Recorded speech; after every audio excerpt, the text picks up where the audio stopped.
The 2026 New Economic Order, Tariff Shock, Hyperinflation, and the Money Printer Illusion. 7 things you need to know. 1. Trump tariffs the world. Will it trigger global hyperinflation? Poverty is a serious problem in many countries around the world. Throughout history, humanity has struggled to solve this difficult puzzle. However, entering the 2025-2026 period, the world is witnessing a new seismic shift. President Donald Trump is applying universal and reciprocal tariffs on almost the entire rest of the world. Imagine this: a 10% tariff applied globally, 25% to 50% aimed directly at neighbors like Canada and Mexico, and at times, a tariff rate hitting China as high as 145%. The average U.S. tariff rate has jumped to between 7.7% and 16.8%, the highest figure in 80 years. What's the result? The prices of goods imported into the U.S. have skyrocketed. Inflation in the U.S. is projected to creep up to between 2.7% and 4% in 2026. Every American household is now burdened with an extra $1,000 to $1,300 in living costs each year. Worse, many countries immediately launched retaliatory tariffs, creating a domino effect of imported inflation on a global scale. Many people have low incomes, few opportunities, and struggle to survive. It seems like a lot of problems stem from not having enough money. So, an extremely nagging question is raised. Why don't governments of struggling countries just print more money to solve the crisis? Everyone becomes rich, everyone is happy, right? Well, this seemingly simple solution is not as easy as we think. Printing money and aggressive tariffs both push prices up. So, what is the real way out? Today, we're going to break it down. 2. The paradox. Print more money, but poverty remains. First, let's understand what happens when we print more money. If you ask your parents or teachers, they'll say it leads to inflation. Inflation is when prices rise because there's more money chasing the same amount of goods. Our economy is based on the law of supply and demand. When supply is high and demand is low, prices fall. But if supply is low and demand is high, prices go up. And that's called inflation. To understand this better, let's use a simple example with bread. Imagine a loaf of bread costs $5. There are 5 buyers, each with $5. And there are only 5 loaves of bread available. So, each person can buy 1 loaf for $5. Now, suppose the government prints more money and gives each person an extra $5. Now everyone has $10. But there are still only 5 loaves of bread. With each person having $10, they want to buy 2 loaves instead of 1. However, the reality is there are still only 5 loaves, and the bakery can't produce more bread instantly. The baker sees people competing to buy bread and thinks, they can afford to pay more, so let's raise the price to make a bigger profit. So they raise the price from $5 to $10 per loaf, because it's human nature to want more profit. In the end, everyone still only gets 1 loaf of bread each, but now they have to pay $10 for it. Because they have more money, but there are still only 5 loaves. Because everyone has more money, they are willing to pay more for the same amount of bread. Let's apply this principle to modern life. Suppose the government gives every citizen $50,000. Immediately, you take that money to buy rare collectible building sets or hunt down one-of-a-kind custom car parts. But the problem is, factories can't just churn out more toys or accessories instantly.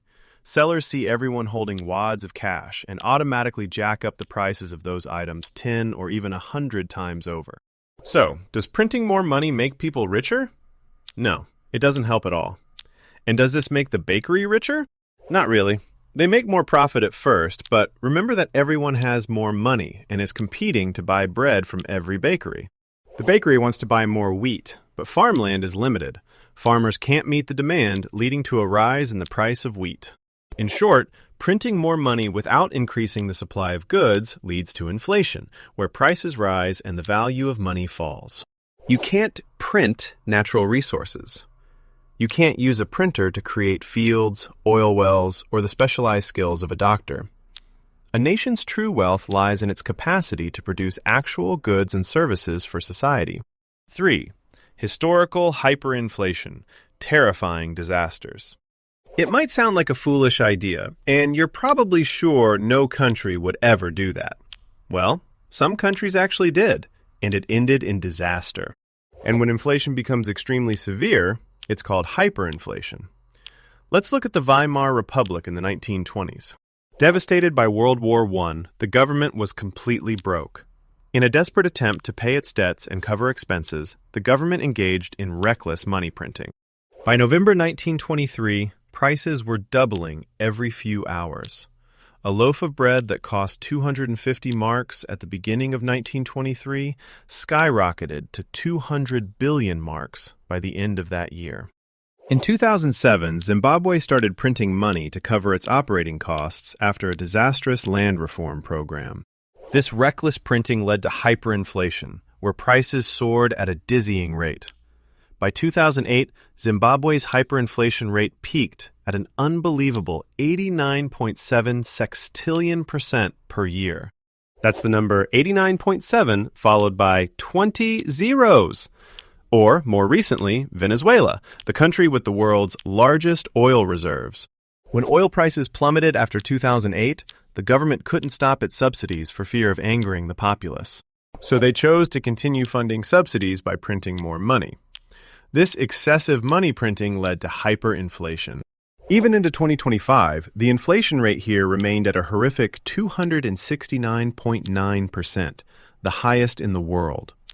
The currency became so worthless that people threw it in the streets because it couldn't buy anything. 4. The poison pills governments often use. Faced with inflation, many governments continue to make mistakes. Why don't governments just legally ban price increases to stop inflation? If the government prints more money but orders prices to remain fixed, disaster will strike in a different way. Goods would be wiped clean from shelves in minutes. Businesses would quickly go bankrupt. The result would be the formation of a black market, where goods are sold under the table at exorbitant prices. A sudden, sharp increase in the minimum wage can have a similar effect. Restaurants are forced to raise their menu prices or lay off staff. This inadvertently reduces real purchasing power. To measure this, economists use the concept of a basket of basic goods. In countries like Brazil, the cost of a basket of essential foods has multiplied several times over. Although the numbers on the banknotes have increased, the amount of rice, beans, and meat people can buy has noticeably decreased. Inflation is like a silent thief. Conversely, deflation, when the prices of goods continuously fall, is also an economic nightmare. In Japan, people's reluctance to spend because they were waiting for prices to drop further caused the economy to stagnate for a long time. Additionally, when a country prints money to pay its public debt, the exchange rate will plummet, making imported goods more expensive than ever. This creates imported inflation, dealing a direct blow to domestic production. 5. 2 live experiments, 2025 to 2026. Trump tariffs and Milei's chainsaw. Right now, the world is witnessing 2 massive, completely opposite economic experiments. On one side is the United States under Donald Trump. Instead of printing money, he's using extremely heavy tariffs to protect domestic industries. Government tax revenue is hitting record highs, but the cost is that prices for gas, cars, and electronics have all been jacked up. Imported inflation is on the rise, and in the long term, GDP could face downward pressure. He's betting that this short-term pain will force factories to move production back to the U.S. At the opposite extreme, we have President Javier Milei of Argentina with his chainsaw economic policy. Taking over a country drowning in hyperinflation from years of reckless money printing, Milei is doing the complete opposite, drastically slashing public spending, balancing the budget, and vowing to stop the money printer at all costs. The results are unbelievable. Inflation, which was over 200%, has plummeted to just around 33% in the 2025-2026 period. Argentina recorded a budget surplus for the first time in 16 years. And the poverty rate dropped sharply from 53% to 38%. Clearly, the lesson here is cutting wasteful spending and promoting real production always wins against the illusion of money printing and massive subsidies. 6. Why gold and an independent central bank matter. Many people suggest returning to a gold standard for currency. When money is backed by gold, the government cannot arbitrarily increase the money supply. However, this system also limits the government's ability to regulate the economy in emergencies like pandemics or wars. More importantly, a central bank needs to be independent from the short-term political pressures of the government. Politicians often want to print money to fulfill campaign promises to please voters immediately. The role of central bankers is to keep the money supply in line with the growth rate of goods and services. 7. The real solution, the only path to sustainable prosperity. So, what is the best solution? The government should focus on creating real value. This means investing in education, building infrastructure, and supporting technology and businesses. If high supply is met with high demand, prices will stabilize. Japan and South Korea have achieved this. China today is also not choosing to print money recklessly, but is instead focusing on massive subsidies for core technologies, helping to keep its inflation at a low of around 1.3%. The U.S. under Trump also hopes that cutting burdensome regulations will unleash productive capacity to create domestic jobs.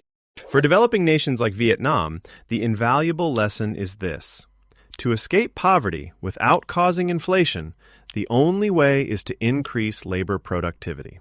Investing in education and applying new technology helps businesses produce more goods at a lower cost. When supply is abundant, prices naturally become reasonable. People with jobs will have the income to afford products, the population will be happy, and the country will prosper. 8. In short, true prosperity is built on knowledge and creativity, not on the number of money printers.